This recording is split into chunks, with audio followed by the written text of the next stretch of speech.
네, 오늘 함께 읽은 이 데살로니가 전서 5장 본문은 바울 사도가 전도 여행을 하던 중에 두 번째, 제2차 전도 여행이라고 하죠. 두 번째 선교 여행 중에서 세운 교회인 데살로니가 교회에 보낸 편지입니다. 이 사도행전 16장 6절에서 10절에 보면 바울 일행이 이제 아시아 쪽에 전도를 하다가 유럽으로 건너가게 된 그 동기가 기록이 되어 있는데, 마게도니아 사람 하나가 환상 중에 바울을 보고 손짓을 하면서 이리로 건너와서 우리를 도와주십시오라는 요청을 받았습니다. 그래서 바울은 일행과 함께 발걸음을 돌려서 마게도냐 쪽으로 데살로니가가 있는 곳으로 건너갔지요. 그래서 이 데살로니가에 도착을 하였고, 그곳에서 유대인들이 안식일마다 모이는 회당에 들어가서 성경을 강론하며 전도를 했습니다. 이 바울이 전하는 예수님에 대한 전도를 받고 많은 그리스 사람, 헬라 사람들과 또 몇 사람의 귀부인들까지 이 예수님을 영접하고 믿음 생활을 시작하게 되면서 이 데살로니가 교회가 세워졌습니다.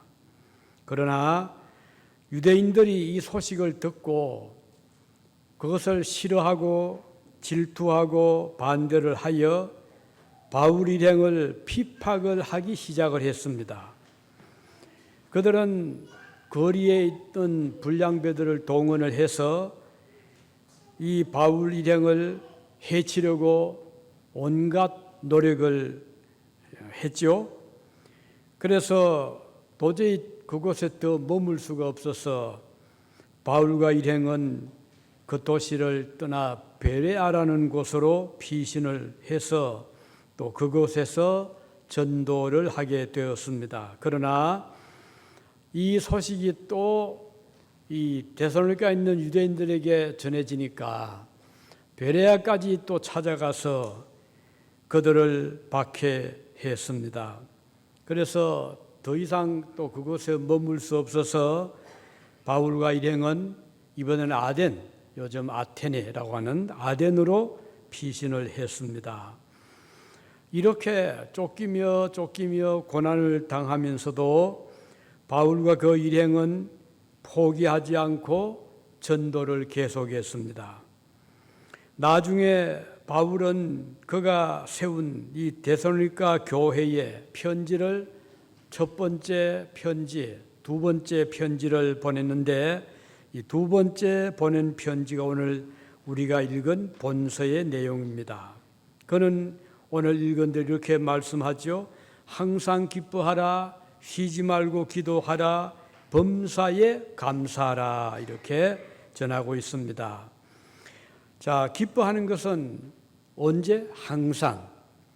또 기도는 쉬지 말고, 중단하지 말고, 그리고 감사는 범사에, 범사란 말은 어떤 경우에도, 어떤 환경에서도 감사해라. 핍박을 받아도, 도망을 다니면서도, 죽음의 위험을 당하면서도 바울 일행은 감사했고, 또 데살로니가 교인들에게 범사에 감사하라, 이렇게 말씀을 하고 있습니다. 이 데살로니가 교회는 앞서 말씀드린 대로 처음부터 고난과 박해와 어려운 가운데서 세워진 교회였습니다. 바울 일행이 이곳을 떠난 다음에도 유대인들은 데살로니가에 있는 성도들을 계속 믿지 못하도록 방해하고 회방하고 박해를 했습니다. 그리스도를 믿고 따른다는 이유 때문에 그곳 성도들은 많은 어려움을 겪었습니다. 그래서 바울은 이 데살로니가 교인들에게 격려도 할 겸 그들에게 힘을 더해 줄 겸 해서 이 편지를 보낸 것입니다.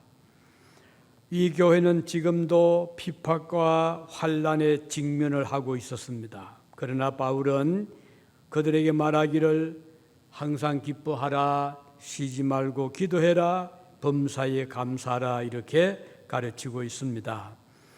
사실 따지고 보면 감사할 내용은 별로 없었거든요. 그럼에도 불구하고 바울은 그들에게 감사해라 이렇게 말씀하고 있습니다. 또 그들은 계속 기도를 했지만 핍박에 끊어지지 않았거든요. 그럼에도 불구하고 계속 쉬지 말고 기도해라 그랬습니다. 또 바울은 그들에게 기뻐해라, 기뻐할 그런 일이 없어도 바울은 항상 기뻐해라 이렇게 전하고 있습니다. 자, 그러면 여기에서 우리는 특별히 이 가을을 맞이해서 여러 가지 우리가 하나님께 받은 은혜가 많습니다. 이런 받은 은혜를 우리가 생각하면서 감사할 일들이 많죠. 설령 비박이 있었고 박해가 있어도 데살로니가 교인들에게 바울이 감사라고 했을 뿐 아니라 오늘 우리들에게도 범사에 감사하라 이렇게 말씀하고 있습니다. 엄격한 의미에서 우리는 사람은 어느 것이 옳고 그른지 또 어떤 판단이 제대로 된 판단인지 중요한 일을 앞에 두고 결정하기 어려울 때가 있거든요. 어떤 경우는 매우 이것이 힘들고 어렵고 고생스러운 도무지 우리에게 도움이 되지 못하는 것 같은 이익이 되지 못하는 것 같은 그런 때가 있잖아요. 또 많은 고난이 오기도 하고 또 고통이 오기도 하고 손해가 오기도 하는 것 같은 오늘은 손해가 많이 되어서 기대한 어떤 희망을 가지지 못한 때도 있습니다. 그럼에도 불구하고 바울은 기뻐하고 기도하고 감사해라. 젊을 때 한때 꿈을 가지고 열심히 일을 했음에도 불구하고 얻는 것이 없을 수도 있잖아요. 그래도 바울은 기뻐하고 기도하고 감사해라 이렇게 말씀을 하고 있습니다. 이것은 밝은 그런 봄날 같은 화창한 날에도 감사하고 또 요즘같이 이렇게 음산하고 비가 내리고 바람이 불고 추워도 감사하는 어떤 경우에도 비가 와도 맑아도 눈이 와도 흐려도 감사하라는 그런 뜻이 되겠습니다. 이것은 절대적인 성도의 감사라고 하겠습니다. 왜냐하면 우리 그리스도인들은 환경에 따라서 은혜를 더 많이 받고 적게 받고 하는 것이 아니라 이미 절대적으로 하나님의 아들 예수님께서 우리를 위해서 목숨을 바쳐 주셨기 때문에 우리가 받은 은혜는 절대적입니다. 환경의 지배를 받지 않습니다. 그래서 우리는 늘 범사에 감사할 수가 있는 것입니다. 그러면 오늘 이 말씀을 통해서 범사에 감사하는 삶은 어떤 삶인가? 그 중에 하나는 범사에 감사하는 삶은 하나님의 뜻이 이루어지는 삶. 하나님의 뜻이 이루어지기 때문에 감사할 수 있는 것입니다. 이것은 내 뜻이 이루어지는 것보다 훨씬 더 의미가 깊죠. 감사하는 마음으로 살아가는 사람은 하나님의 뜻을 이루며 살아가는 자라고 하겠습니다. 그는 이 세상에 살 동안에 아주 이상적인 삶을 살기 때문입니다. 바울은 골로새 교인들에게도 말씀했습니다. 골로새서 4장 2절에 보면 기도를 항상 힘쓰고 기도에 감사함으로 깨어 있어라. 기도에 감사함으로. 그래서 우리가 기도 드릴 때 꼭 감사가 들어가는 것이죠. 예수님께서도 말씀하시기를 우리에게 깨어 기도하라 라고 하셨고, 이 바울이 말씀한 감사함으로 깨어 있으라 라고 하는 것은 기도와 감사와 기뻐함, 이것이 굉장히 밀접하게 연결이 되어 있고, 이 세 가지가 함께하면 어떤 경우에도 우리 성도들은 낙심하거나 또는 절망하지 않기 때문입니다. 이 감사함으로 깨어 있으라고 한 것은 감사하는 것을 잊어버리지 말아라는 뜻입니다. 감사함으로 깨어 있으라, 그 말은 늘 감사할 준비를 해라, 그런 뜻이 되겠죠. 우리는 받은 은혜를 쉽게 잊어버릴 수가 있습니다. 하나님은 우리가 받은 은혜를 두고 기억하기를 원하십니다. 시편 30편 4절에 보면 이렇게 말씀하죠. 주의 성도들아, 여호와를 찬송하며 그의 거룩함을 기억하며 감사하라. 그의 거룩함을 기억하며 감사해라 그랬습니다. 또 신명기 24장 22절에 보면 너는 애굽 땅에서 종되었던 것을 기억하라. Remember, 기억해라. 자, 이런 말씀을 보면 하나님은 우리가 잊어버리는 것을 원하지 않습니다. 기억하면서 살아가는, 무엇을요? 과거에 우리가 받은 은혜, 어려웠을 때 도움받았던 하나님의 은혜를 기억하라는 뜻이 되겠습니다. 우리 하나님은 쉽게 잊어버려서 그동안 베풀어 주신 은혜를 다 잊어버리는 기뻐하지 않습니다. 하나님은 늘 받은 은혜를 두고 생각하고 하나님께서 베풀어 주신, 특별히 애굽에서 구원받은 은혜, 우리가 과거에 전에 옛날에 하나님을 알지 못하고 세상을 살아갔을 때 그때 하나님 우리를 불러주신 것, 하나님께서 우리를 이름을 딱 부르면서 나에게 나오너라, 수고하고 무거운 짐 진 자들아 나에게 오라. 주님이 이렇게 말씀해서 우리는 그 부름을 받고 예수님께 나왔습니다. 그리고 예수님 은혜를 알게 되고 나를 위해 십자가 지신 것 깨닫게 되고 나를 구원해 주신 그 은혜를 생각할 때 우리가 평생 잊을 수 없죠. 그래서 어떤 분은 천국과 지옥이 어떤 차이가 있습니까? 이렇게 질문을 하는데, 그분은 생각하기를 천국과 지옥의 차이는 감사하는 마음을 가지고 사느냐 아니면 불평하는 마음으로 사는가, 그 두 가지를 보면 안다 그랬어요. 감사하는 마음을 가지고 사는 사람은 천국에서 사는 것과 같다. 날마다 감사의 마음이 솟아나는 거죠.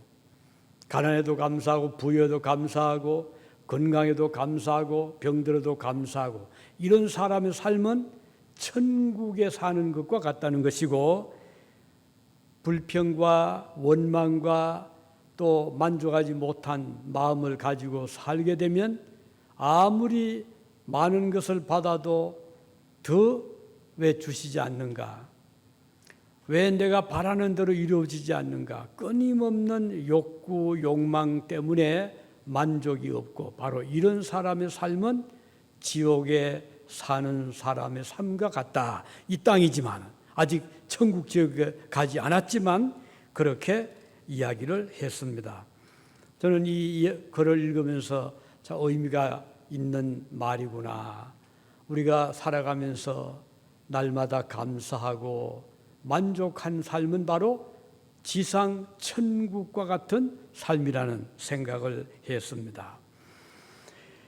우리들이 이 세상을 살아가면서 가장 확실한 하나님의 뜻을 이루는 것이 뭔가, 우리가 하나님 뜻을 궁금해할 때가 있잖아요. 그런데 가장 확실한 하나님의 뜻은 범사에 감사하며 사는 삶입니다.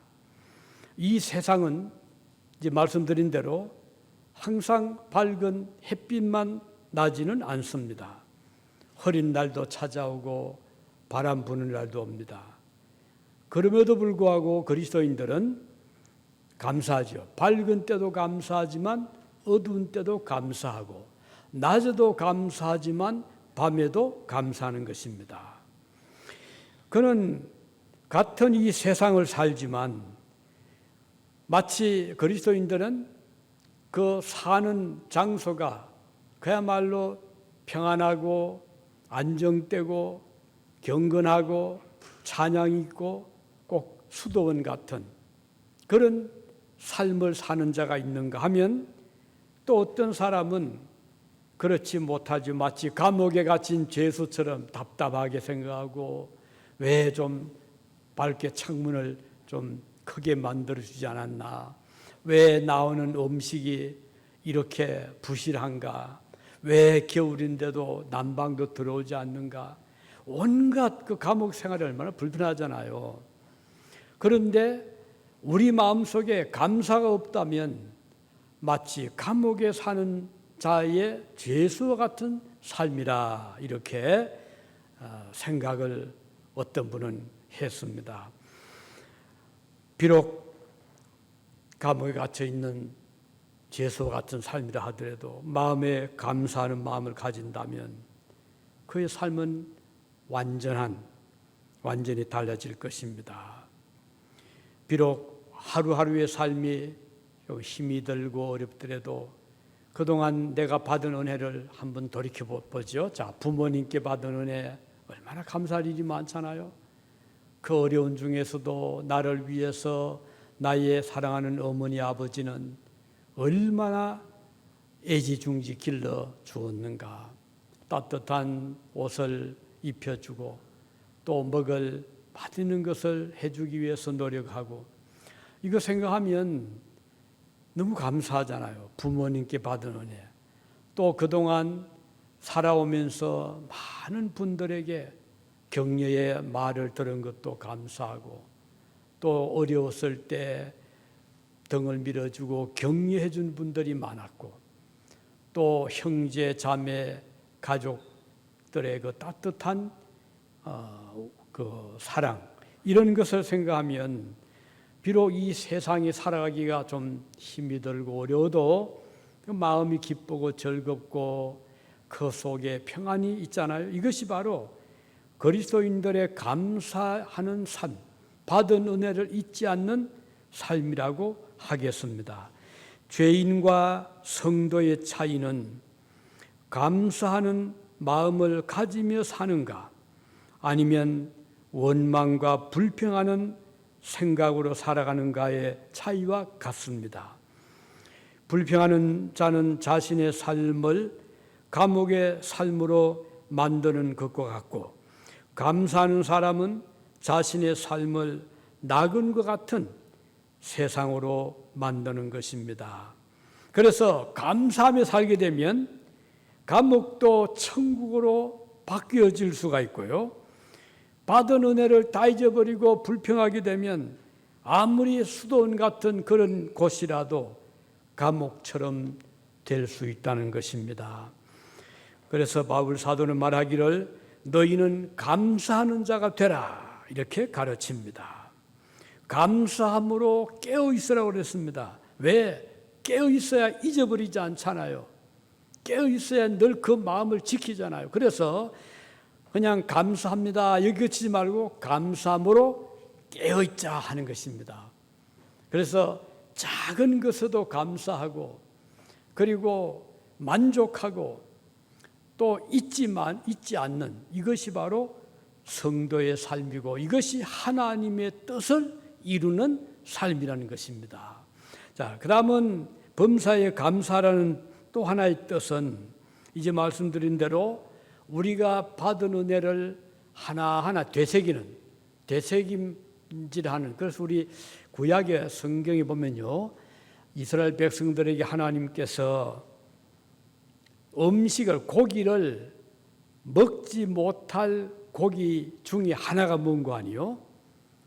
되새김질을 하지 않는 동물의 고기는 먹지 말라 그랬어요. 되새김질하는 동물의 예를 들면 양, 소, 대표적인 염소. 이런 것은 풀을 잔뜩 먹은 다음에 그 다음은 이제 조용히 누워서 앉아서 끊임없이 이미 받아들인 그 위 안에 가득한 그 풀들을 다시 씹습니다. 이게 되새김질이거든요. 그런데 되새김질 하지 못하는 짐승도 있어요. 예를 들면 뭐 돼지라든가 이런 건 되새김질 하지 않거든요.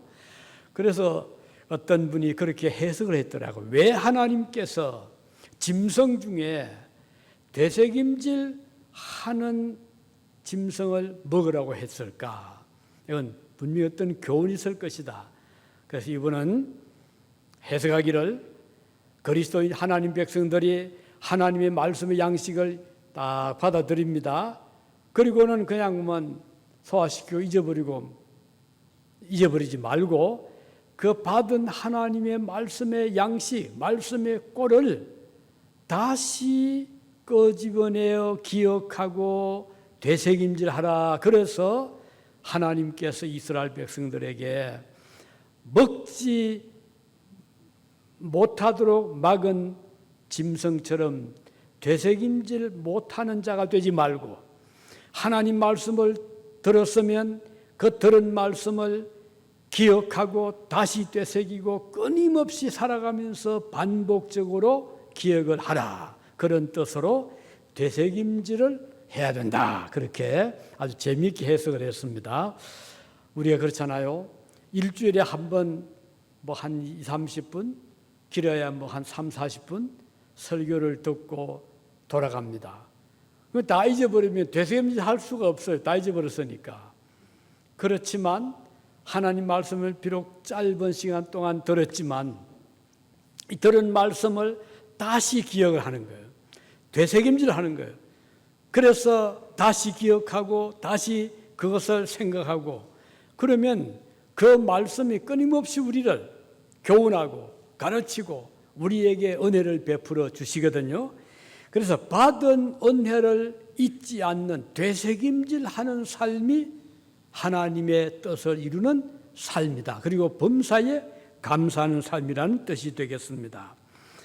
자, 우리가 받은 은혜가 많지만 쉽게 잊어버릴 수가 있고 쏟아버릴 때가 있습니다. 그렇지만 우리가 받은 은혜를 잊지 않으면 그만큼 그 가치가 더 빛이 나게 되는 것입니다. 바울은 이렇게 묻습니다. 고린도전서 4장 7절에 보면 내게 있는 것 중에 받지 아니한 것이 무엇이뇨? 내가 받았은즉 어찌하여 받지 아니한 것 같이 자랑하느뇨? 그랬습니다. 우리가 받은 은혜가 많은데 이것을 받지 않은 것처럼 잊어버릴 수가 있거든요. 그러나 받은 은혜를 딱 기억하면 너무 감사하는 거예요. 그래서 그것을 지켜 나가는 것이지요. 우리가 살다 보면 때로는 도움을 받을 수 있고 또 때로는 도와줄 때가 있잖아요. 그런데 내가 별거 아닌 거 이렇게 도와주었는데 그 도움받은 사람이 두고 그것을 감사히 생각하고 또 어쩌다가 만나면 그때 어려울 때 도와주셔서 제가 이렇게 어려움을 잘 이기게 되었습니다. 이렇게 말을 해주면 보람이 되지 않겠습니까? 그리고 참 그때 잘했구나 이런 생각을 가지게 되는데 자 도와주어도 그냥 잊어버리고 또 아무런 보람도 없이 그냥 낭비해버리면 도와준 사람도 보람이 없고 도움받은 사람도 그게 큰 힘이 되지 못하잖아요. 그건 사람에게 뿐이겠습니까? 우리 하나님도 마찬가지입니다. 우리가 하나님께로부터 도움을 받으며 살아왔습니다. 그러면 그 도움받은 우리가 하나님의 은혜를 되새김질하는 것처럼 다시 감사하고 고맙습니다. 하나님께 찬양을 드리고 그 고마움을 표시하면 하나님이 얼마나 기뻐하실까요? 우리 성경에 그래서 감사하라는 말씀 많이 합니다. 받은 은혜를 잊지 말라고 말씀합니다. 되새기라고 말씀합니다. 자, 그러면 우리가 감사하지 못하는 몇 가지를 쉽게 잊어버린 것을 조금 더 생각하면, 하나는 우리가 큰 은혜를 받았음에도 불구하고 그것을 대수롭지 않게 작은 것처럼 여길 때 쉽게 잊어버리게 되죠. 그러면 감사를 곧 잊어버리고 맙니다. 그러니까 받은 것이 큰데도 불구하고 그걸 축소시킬 수가 있거든요. 우리는 늘 이걸 좀 경계할 필요가 있습니다. 두 번째는 우리가 받은 그것이 큰 은혜임에도 불구하고 자칫 생각 잘못하면 당연한 것으로 여길 때가 있어요. 우리가 철이 없을 때, 어렸을 때는 엄마가 받은 음식을 해주면 투정도 부리고 왜 더 받은 거 해주지 않아요? 아니면 당연히 나는 받을 거 받는데 이렇게 생각할 수 있잖아요. 그러나 사실은 어머니는 그 자녀를 위해서 본인은 제대로 먹지도 못하면서 어떻든 우리 아이 잘 건강하게 잘 자라도록 하기 위해서 얼마나 정성을 들이고 따뜻한 음식을 해 먹이잖아요. 그런데 그것을 당연하다고 생각하면 이것은 좀 문제가 있는 거죠. 우리 하나님께도 마찬가지입니다. 우리가 받은 은혜, 매일같이 우리가 아주 신선한 공기를 마십니다. 밝은 햇빛을 우리가 받습니다. 음식을 그건 우리가 만든 게 아니에요. 우린 그저 요리한 것뿐이지 음식 재료를 주신 분은 우리 아버지 하나님이잖아요. 비를 주시고 그리고 열매를 맺게 하시고 향기를 불어넣으셔서 우리가 맛있게 먹게 해주셨는데 우리 이것을 먹을 때마다 감사합니다 하는 거하고 당연하다고 생각하는 거하고 차이가 있잖아요. 그래서 우리가 받은 것을 당연히 받은 것이라고 생각하지 말고요. 하나님께서 나에게 주셨다 생각하고 그것을 기쁘게 감사하게 여기는 마음을 가질 때 그는 범사에 감사하게 되는 것입니다.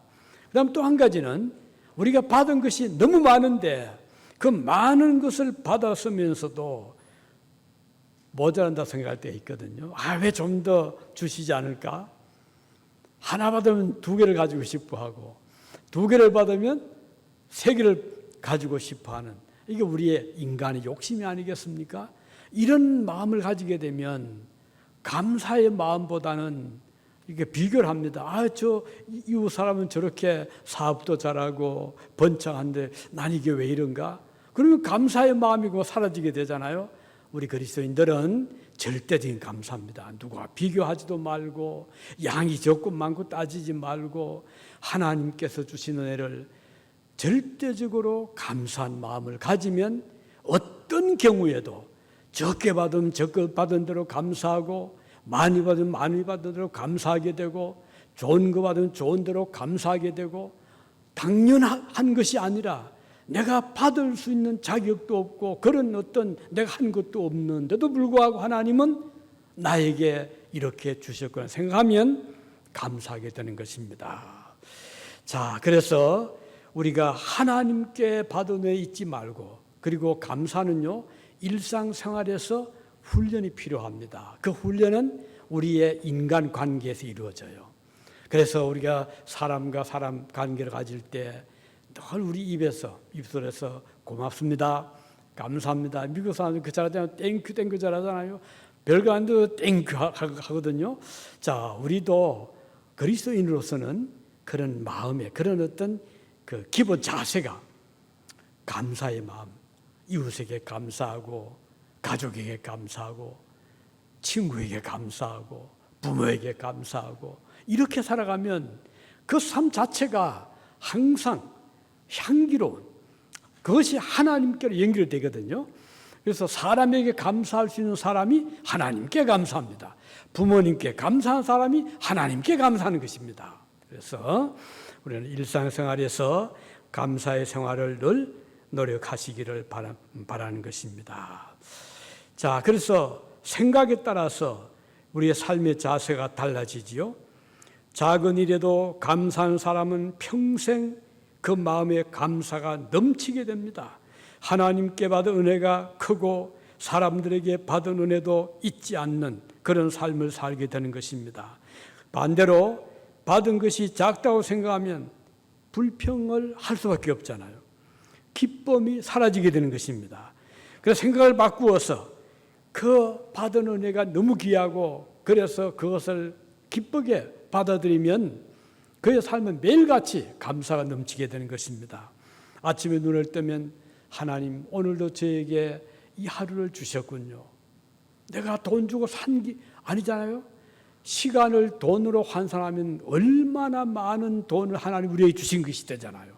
하루 24시간, 열흘이면 벌써 240시간, 1년, 10년 아니면 100년을 따진다면 하나님 우리에게 거저 주신 그 시간이라는 것만 해도 이걸 상상할 수 없잖아요.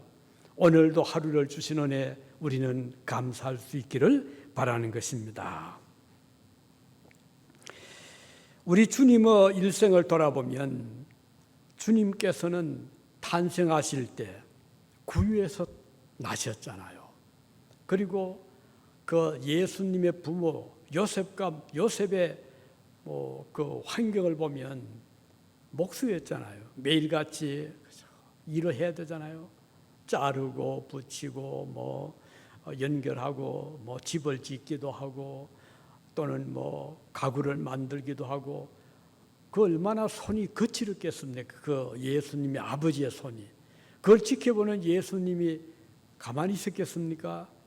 아버지 도와드릴게요. 그거 도와드리지 않았겠어요? 우리 주님의 삶의 환경은 그랬어요. 태어나실 때 구유에서 그 얼마나 추웠어요. 태어나시고 그리고 하루하루 그 생계 유지를 위해서 아버지를 돕고 그렇게 주님이 성장을 하셨잖아요. 예수님께서 저 새들도 머리 둘 곳이 있는데 인자는 머리 둘 곳이 없다라고 말씀하신 것은 그만큼 주님의 삶은 팍팍했고 여유롭지 못했던 것을 알 수가 있는 것입니다. 그렇지만 예수님은 어떻게 했죠? 어느 날 주님께서 어린아이가 예수님께 드린 그 물고기 생선 2마리 적지 않았겠어요? 조그만 생선 2마리 그리고 보리로 만든 떡 5개 그걸 주님이 받으시고 눈을 하늘을 향해 우러러 보시면서 우리 아버지 하나님께 감사했잖아요. 저는 그걸 읽을 때마다 감동이 돼요.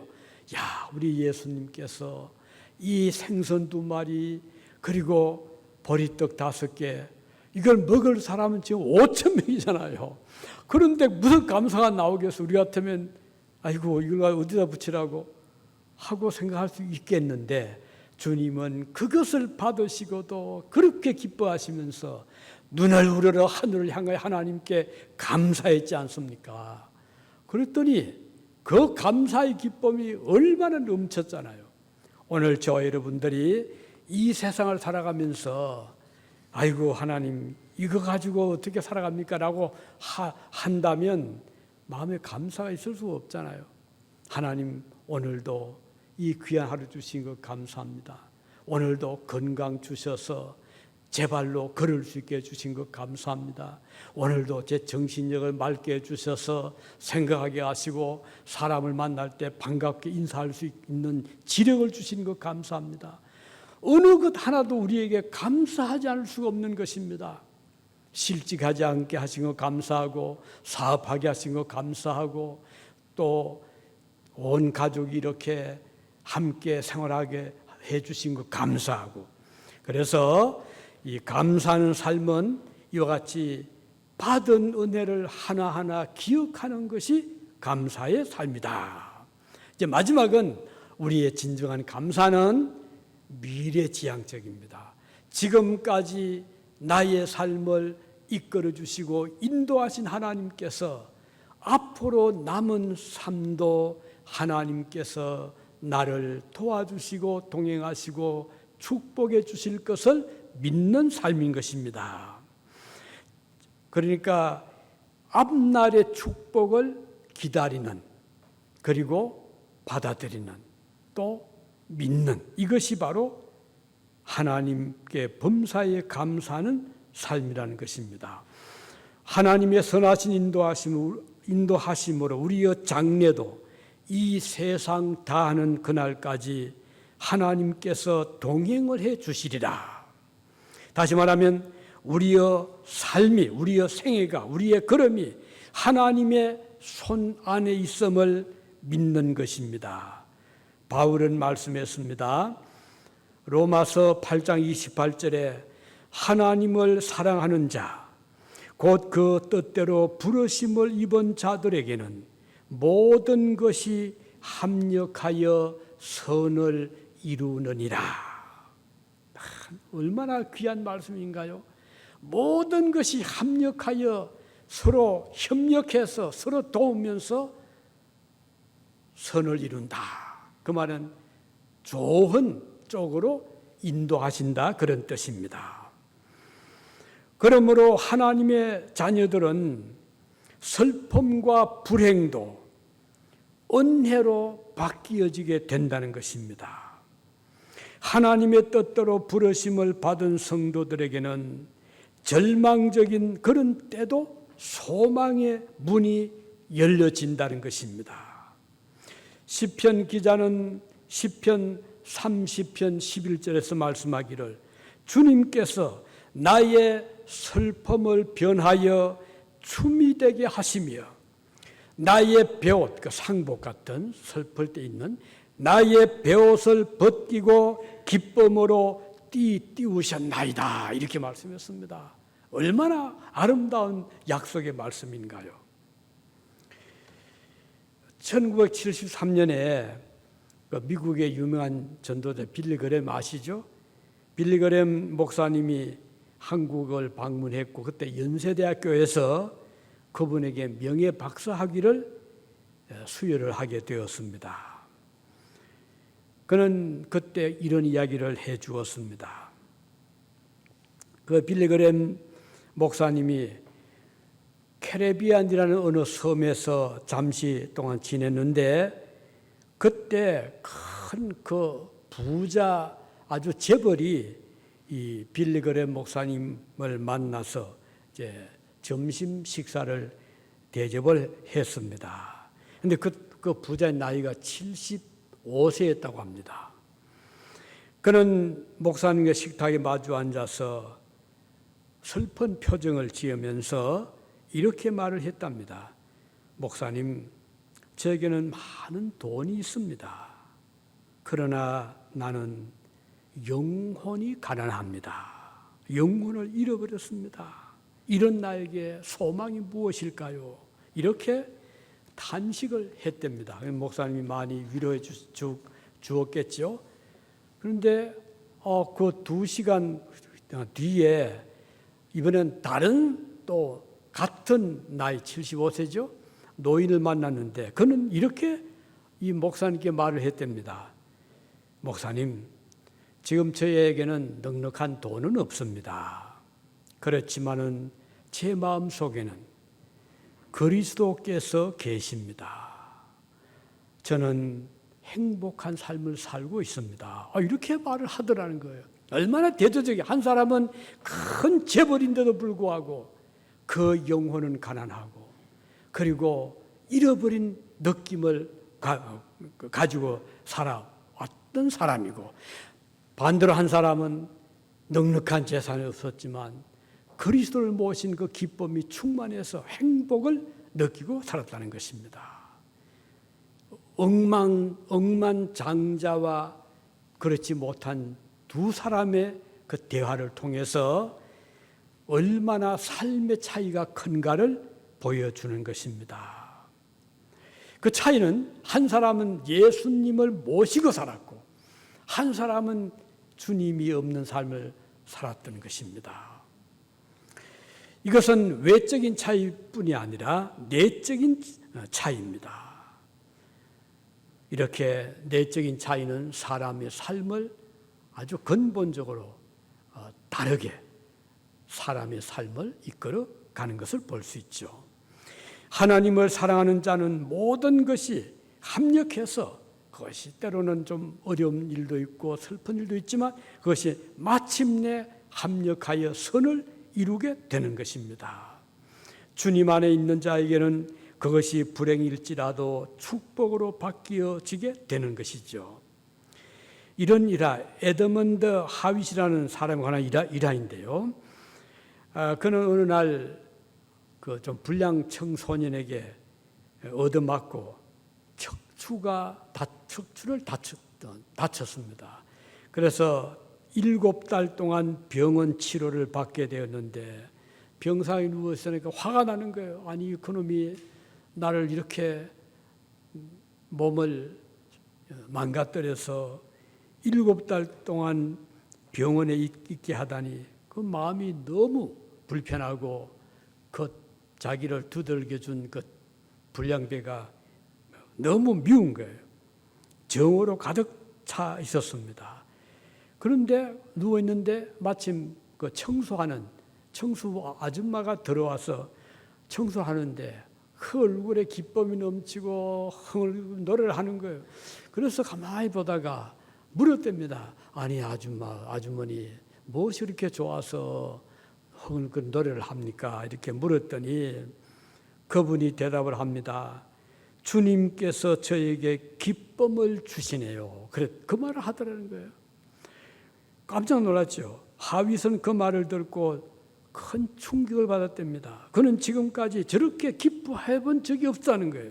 오히려 지금까지 자기를 때린 그 불량배 생각하면 너무 화가 나고 속에서 우라통이 터지는데 아니 이 아줌마는 청소하는 일을 하면서도 그 별로 그렇게 많은 돈을 받는 것도 아닐 텐데 저렇게 즐거워할 수 있는가. 그래서 이 하윗이 그 말을 듣고 나서 생각을 바꾸기로 했답니다. 그리고는 이 하윗도 그리스도, 그 청소 아줌마가 기뻐하는 그 그리스도를 영접을 했는데 그리고 나서 이분이 믿음 생활을 하면서 찬송을 지었는데 그것이 바로 우리 찬송이 455장 그 찬송,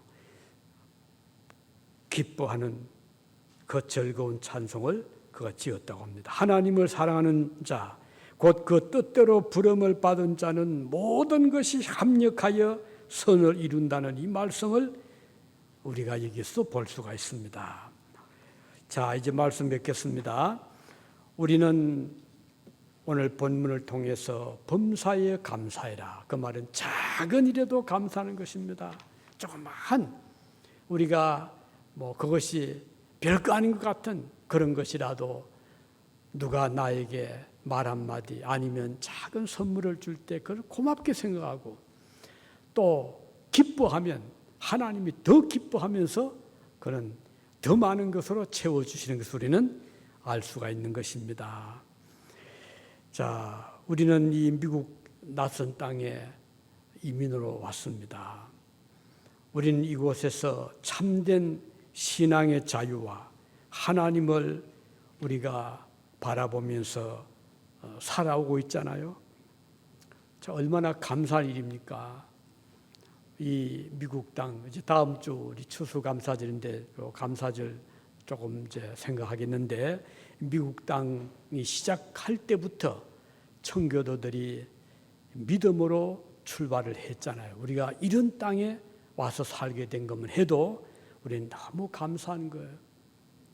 그래서 다시 한번 우리를 이곳으로 인도하신 하나님께 감사하고 특히 물질주의 세상에 오늘 살아가는 우리들이지만 우리는 물질에 얽매이지 않습니다. 이게 얼마나 감사한지 몰라요. 비록 우리가 부유해도 가난해도 그것 때문에 기뻐하고 슬퍼하는 것이 아니라 우리는 우리 마음속에 거주하시는 하나님 또 우리에게 은혜를 베풀어 주시는 그 주님을 생각하면서 우리는 범사에 감사하며 살아갈 수 있다는 것 다시 한번 확인을 하시고 자, 첫째는 하나님의 뜻을 이루는 것은 감사의 삶이다. 그러니까 내가 아무것도 몰라 하나님 뜻이 무엇인지 몰라도 한 가지 분명한 것은 매일같이 감사합니다라고 말을 한다면 그는 하나님의 뜻을 이루는 삶을 산 자라고 할 수 있겠고 두 번째는 우리가 받은 은혜를 하나하나 헤아리면서 되새기면서 되새김질하면서 살아갈 때 범사에 감사한 삶이 된다는 것.